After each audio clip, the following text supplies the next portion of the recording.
Hello, everybody. This is Antonio Rocha. What I'd like to talk to you about is the three different places you should look at while telling a story. So, the three areas, I start with the most important one, which is the audience. You're there to tell the audience a story. So, in the beginning of the story, it's good to make eye contact with the audience. Number one, you're making sure everybody's with you, that there is nobody needing help. Many times I catch something early on. Somebody is not feeling well, and I can identify that just simply by looking at the audience in the beginning of the show.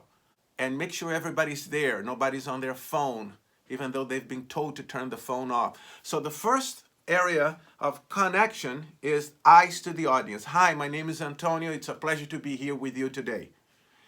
And then, once you see everybody's there with you, you can let them go. Now, here comes an age thing. How much do you let go of looking at the audience? Well, the older they are, the less you have to look at them.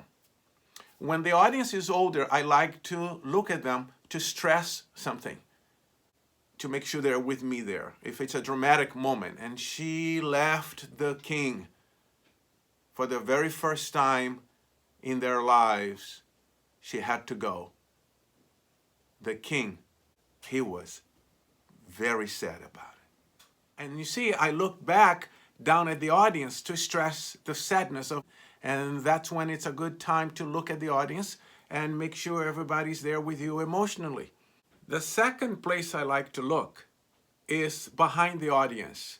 I picture this as a movie screen where the story is always unfolding, and I can look at it and relate to what I see, and then look at the audience, which is the focal point number one.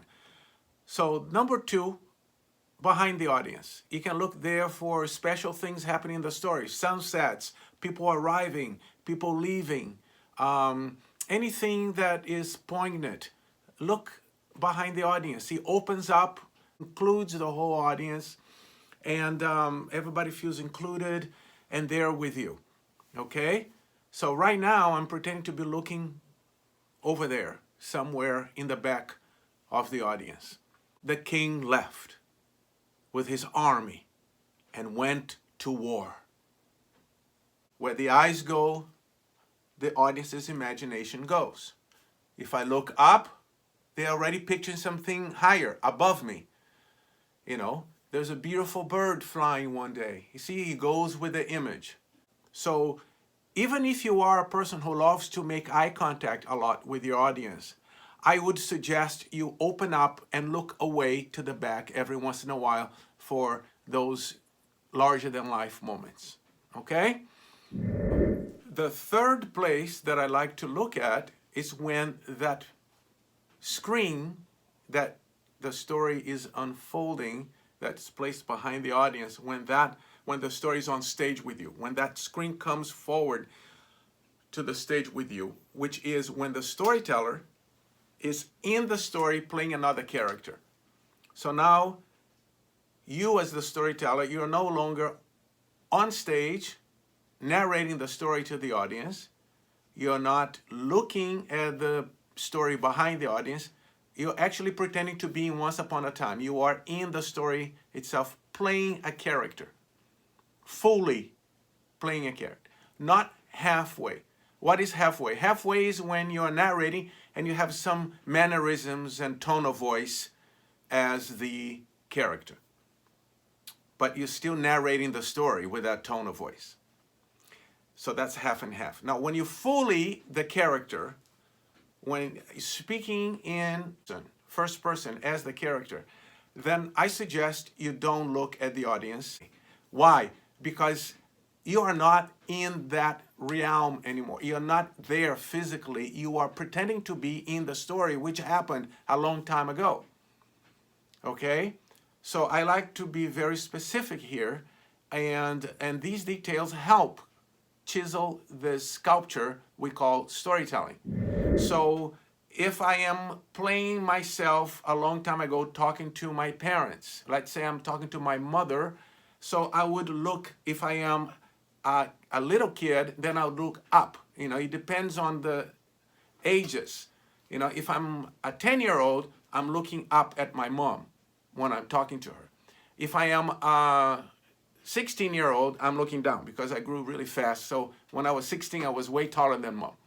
So you have to take those things into consideration. So if the parent's talking to a 5-year-old, look down diagonally, right here on stage, not down in the middle of the audience, not down behind the audience. You can look side to side as well.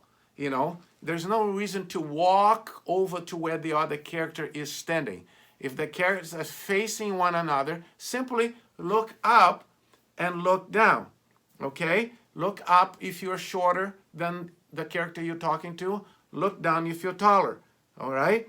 And it's a very shallow down. It's not all the way down, because then you're talking to somebody this big, which is okay in the case of a fairy tale. Maybe there is a small person, a small creature you're looking down at. And that's when you should only look down, is if the story asks of you. If it asks, then you look down. If it does not ask, then you don't look down. Because when you look down, you lose. The audience is no longer connected with your eyes. And we listen by looking at the person's eyes. That's how we listen. Every time you talk to somebody, every time you go to a storytelling event, you listen by looking at the storyteller's eyes. And if the eyes are always dropping, then it's always disconnecting. So better not look down at all unless it is called for by the story, or if you are in need of thinking about what's happening next, simply look up to think about it. It's much more dynamic to look up when you're looking for what to say next than to look down and lose that connection. All right? So practice these things. If you have any questions, please let me know. And my website is right here below me, and you can there find my contact information. Thank you so much, and good luck with it all. Goodbye, and keep healthy.